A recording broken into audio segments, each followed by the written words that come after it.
आइए हम लोग घनमूल निकालना सीखते हैं। एक सीखने वाला चीज ये है, मैं समझाना चाह रहा हूँ कि जो समझाना चाह रहा हूँ वो देखिए कि अगर 1 का क्यूब करते हैं तो कितना आंसर आता है। 1, 2 का क्यूब करते हैं तो कितना आता है 8, 3 का क्यूब करते हैं तो कितना आता है 27, 4 का क्यूब करते हैं तो कितना आता है 64, और 5 का क्यूब करते हैं तो 125 आता है, 6 का क्यूब करते हैं तो 216 आता है, 7 का क्यूब करते हैं तो 343 आता है, और 8 का क्यूब करते हैं तो 512 आता है, और 9 का क्यूब करते हैं तो हम लोग का आंसर कितना आता है 729 आता है, और 10 का क्यूब करते हैं तो 1000 आता है। तो ये मैं बता नहीं रहा हूँ, ये तो आप लोग को पता ही है। वो देखिए कि क्या इससे निकल के आता है, मीन्स इसका जो पैटर्न है, इससे एक पैटर्न बनता है, वो सीखिए कि मैं क्या बताना चाह रहा हूँ। मीन्स इसका लास्ट डिजिट 1 है तो इसका आंसर मीन्स आंसर में इसका डिजिट सेम रहता है, 1 का 1 हो जाता है।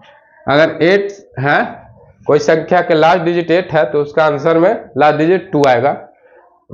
अगर किसी संख्या का 7 है लास्ट डिजिट तो उसका आंसर में 3 आएगा। पूर्ण घन होना चाहिए। अगर कोई संख्या पूर्ण घन है और उसका लास्ट डिजिट 7 है तो 7 का इंटरचेंज किस संख्या से हो रहा है तो 3 से, और 4 है तो लास्ट डिजिट 4 रहेगा, 5 है तो उसका लास्ट डिजिट 5 रहेगा, 6 है तो लास्ट डिजिट 6 आएगा। मीन्स लास्ट डिजिट में अगर 6 है तो उसका आंसर में भी लास्ट डिजिट 6 आएगा। 3 है लास्ट डिजिट तो उसका चेंज होकर के 7 आ जाता है।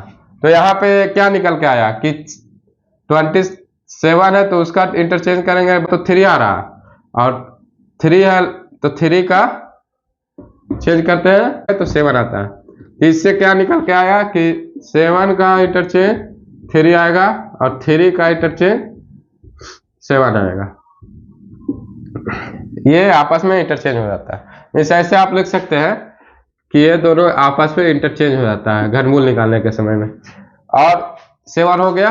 अब देखिए 8 का, तो 8 का मीन्स 2 अगर डिजिट लास्ट में 2 है यहाँ पे तो उसका आंसर में 8 आ रहा है लास्ट डिजिट, और यहाँ पे देखिए 8 है लास्ट डिजिट तो उसका आंसर में 2 आ रहा है। मीन्स आपको 2 को इंटरचेंज करके 8 से कर लेते हैं और इसका इंटरचेंज 2 आ जाता है।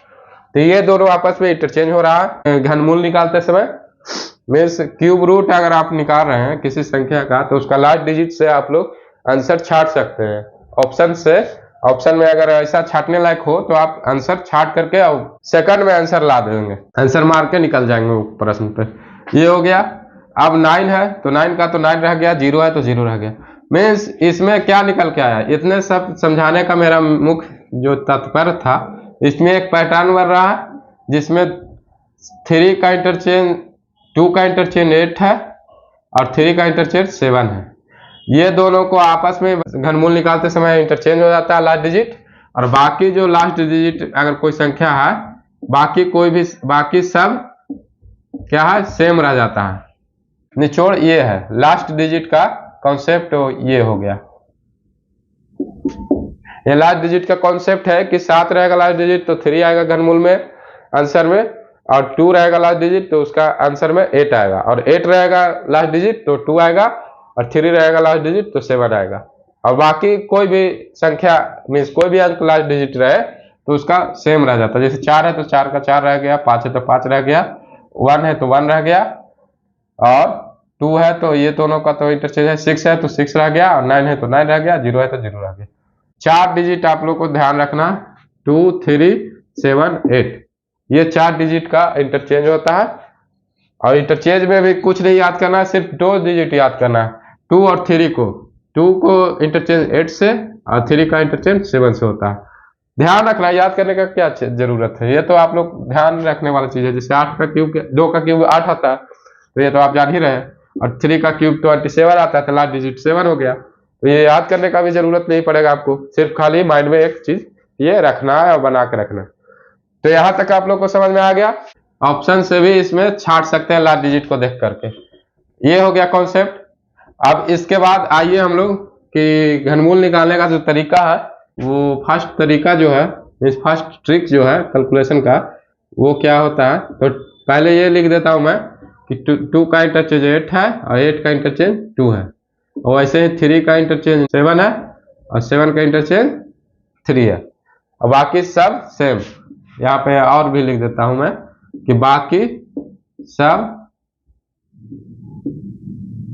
सेम। ये हो गया लास्ट डिजिट कॉन्सेप्ट। इंग्लिश में आपको तो वैदिक गणित में इंग्लिश का वर्ड का यूज नहीं किया गया है, लेकिन मैं आप लोगों को समझाने के लिए ये सब कभी कभी इंग्लिश वर्ड का यूज कर लेता हूँ। क्योंकि आजकल के जो बच्चे हैं, जो स्टूडेंट हैं, अधिकतर लोग इंग्लिश मीडियम से स्कूल से पढ़ करके आए हैं, और उनको हिंदी में अगर बहुत बार तो ऐसा होता है कि 79 अगर बोल दिया जाए तो उनको समझ में नहीं आएगा कि 69 है कि 79 है। तो इसलिए इंग्लिश वर्ड का कभी कभी उपयोग करना पड़ता है आप लोगों को समझाने के लिए। तो ये सब हो गया लास्ट डिजिट का कॉन्सेप्ट। अब आइए आप लोग को मैं ये बताने वाला हूँ, मैं मुख्य जो है बनाने का जो तरीका है वैदिक गणित से, वो मैं बताता हूँ। तो एग्जाम्पल से समझते हैं कि कैसे बनता है, तो ज़्यादा समझ में आएगा आप लोगों को।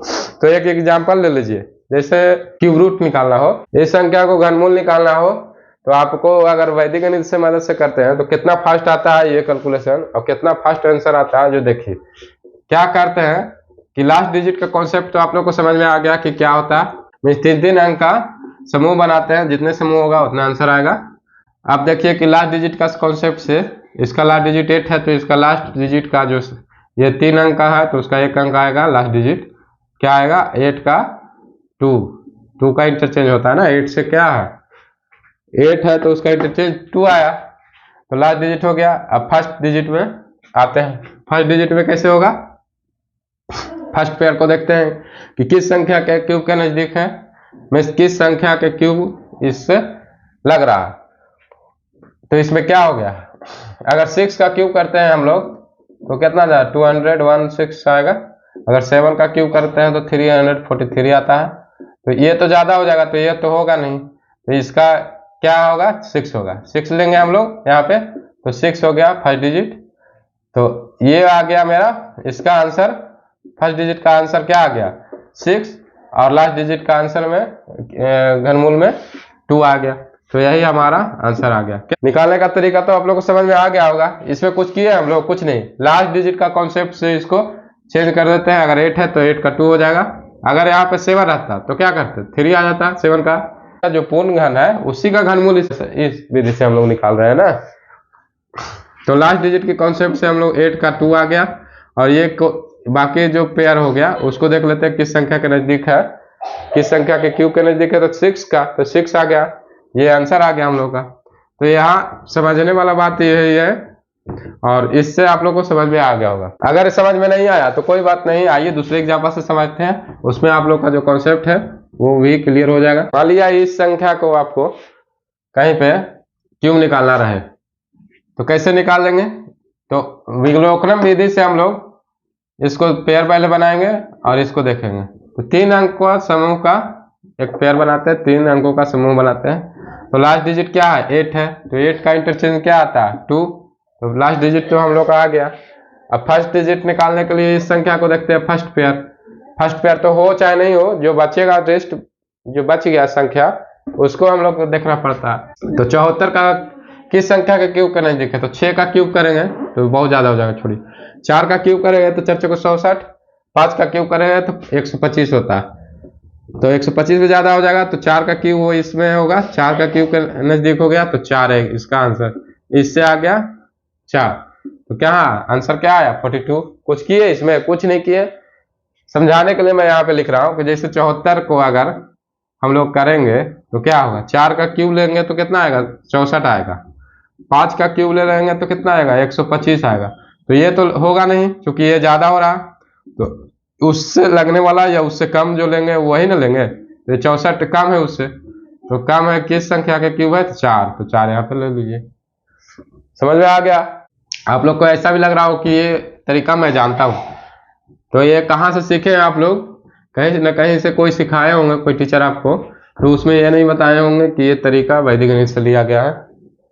तो इसलिए मैं बोलता हूँ कि आज तक जितने भी फास्ट कैलकुलेशन के ट्रिक जो टीचर लोग पढ़ाते हैं वो सभी कहीं ना कहीं वैदिक गणित से जुड़ा हुआ है और वैदिक गणित से ही लिया गया है, लेकिन वो लोग बताते नहीं है। 90 से 95% जो ट्रिक है वो वैदिक गणित से लिया गया है। आइए दूसरे एग्जाम्पल से समझते हैं। जैसे 50,653 का क्यूब रूट निकालना हो, पूर्ण घन संख्या है ये, अब इसको निकालना हो तो कैसे करते हैं? सबसे पहले कि 3 अंक का पेयर बनाते हैं और रेस्ट जो बच जाएगा संख्या उसको अलग कर देते हैं। तो लास्ट डिजिट तो इससे आ जाएगा, तो 3 का इंटरचेंज क्या होता है? 7 होता है। ये हो गया इसका लास्ट डिजिट से ये एक अंक तो आ गया, और जो 50 बचा रेस्ट में बाकी जो बच गया इसका देख लेते हैं। तो ये किस संख्या के क्यूब के नजदीक है? 4 चौको 16 चौको 64 तो ज्यादा हो जा रहा, तो 3 का क्यूब के नजदीक हो गया, 3 से लगेगा, तो इसका आंसर में 3 आएगा फर्स्ट डिजिट। तो ये हो गया आंसर क्या? 37 का क्यूब करेंगे तो इतना आंसर आ जाएगा। बनाने का तरीका यही है। कितना फास्ट हो गया, इसमें कुछ करना पड़ा हम लोग को? कुछ नहीं, बहुत सटीक आंसर आता है, बहुत ही सरल और बहुत ही त्वरित आंसर आता है। तो ये हो गया घनमूल निकालने का तरीका। और भी एक दो एग्जाम्पल से समझिए, जिनको समझ में नहीं आया और एक दो एग्जाम्पल मैं ले लेता हूं। जैसे है 31, 44, 32, इसका क्यूब रूट निकालना हो तो कैसे निकलेगा? तो सबसे पहले तो हम लोग पेयर बनाते हैं, 3 अंक का समूह बनाते हैं, और लास्ट डिजिट का अनुसार इसका लास्ट डिजिट का जो कॉन्सेप्ट है उससे इसको चेंज कर लेते हैं। सबसे पहले तो इसको रूट क्यूब निकालेंगे तो 2 का क्यूब 8 से इसका चेंज हो जाएगा, और बाकी जो है रेस्ट जो बाकी बच गया उसको देख लेते हैं किस संख्या के क्यूब के नजदीक है। तो 4 के क्यूब, 5 के क्यूब, 6 का क्यूब, 7 का क्यूब करेंगे 343 ज्यादा हो जाएगा, तो 6 का क्यूब इसमें लेना पड़ेगा हमको। तो 6 का क्यूब होता है 216, लेकिन अगर 7 का क्यूब यहाँ पे लेंगे तो तब तो ज्यादा हो जाएगा, तो 7 का क्यूब नहीं लेंगे, 6 का क्यूब से इसको ये करना पड़ेगा। तो इससे हमारा आंसर क्या आएगा? 6 आ गया फर्स्ट डिजिट, और लास्ट डिजिट इससे आ गया 8। तो ये हमारा आंसर आ गया। क्या करना पड़ा? कुछ नहीं, ये मैं समझाने के लिए इतना समय दे रहा हूं मैं। मात्र 5 सेकंड में आंसर आता है इससे। क्या समझ में आया ना? मान लिया ये संख्या का क्यूब रूट निकालना हो आपको, तो क्या मैं बताया हूं कि कुछ नहीं करना है, सिर्फ पेयर बना के और लास्ट डिजिट के कॉन्सेप्ट से लास्ट डिजिट ले लेते हैं, और फिर इसको किस संख्या के नजदीक क्यूब रूट है उससे ले लेते हैं। तो आइए बनाते हैं इसको। क्या करते हैं कि 8 है तो 8 का चेंज करेंगे तो क्या आएगा? 2। और इसका कौन संख्या के नजदीक है? तो 6 का नजदीक हो गया। 6 का क्यूब 216 होता है, 7 का क्यूब 343 होता है, और 8 का क्यूब तो 512 हो जाता है, तो 512 ज्यादा हो जाएगा, 7 का क्यूब 343 हो जाता है, तो 7 यहाँ पे लेना पड़ेगा हमको। इससे 7 आ गया और इससे 2 आ गया, तो ये हमारा आंसर आ गया। कुछ किए इसमें? कुछ नहीं किए। जैसे देखिए दूसरे एग्जाम्पल पर में आइए। तो मान लिया जाए कि इसको आपको रूट क्यूब निकालना हो, तो क्या करेंगे? कुछ नहीं, लास्ट डिजिट के कॉन्सेप्ट से लास्ट डिजिट निकाल देंगे, तो 4 का चेंज नहीं होता है तो 4 रह जाएगा। और फर्स्ट डिजिट का कॉन्सेप्ट कैसे होता है? तो इस किस संख्या के क्यूब के नजदीक है? अगर इसको फर्स्ट डिजिट में करेंगे तो इसको 5 से लगाएंगे तो 125 होगा, 6 से लगाएंगे 216 हो जाएगा, ज्यादा हो जाएगा 6 का क्यूब, तो 5 लगाना पड़ेगा, तो 5 हो गया फर्स्ट, इससे फर्स्ट डिजिट आ गया, इससे सेकंड डिजिट आ गया, यही आंसर आ गया। कुछ करना पड़ा, कितना आसान है। एक एग्जाम्पल और ले लेते हैं। मान लिया जाए कि इस संख्या को आप लोग रूट क्यूब निकालना, तो क्या करेंगे? लास्ट से 3 अंकों का समूह हम लोग बना लेंगे, और बाकी जो रहेगा उसको छोड़ देंगे इधर। अब इससे लास्ट डिजिट निकल जाएगा हम लोग का, बाकी इसको तो छोड़ देंगे हम लोग।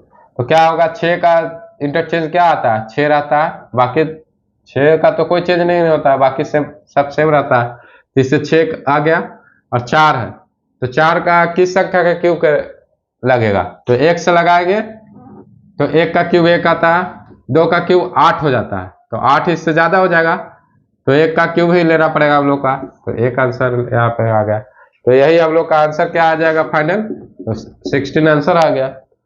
क्या किए? कुछ किए इसमें। और भी एक एग्जाम्पल ले लेते हैं। जैसे मान लिया जाएगा आपको इस संख्या का रूट क्यूब निकालना हो, तो कैसे निकालेंगे? तो यही विधि से करेंगे, कुछ नहीं कि लास्ट से पेयर बना देंगे 3 अंक का, बाकी को छोड़ देंगे।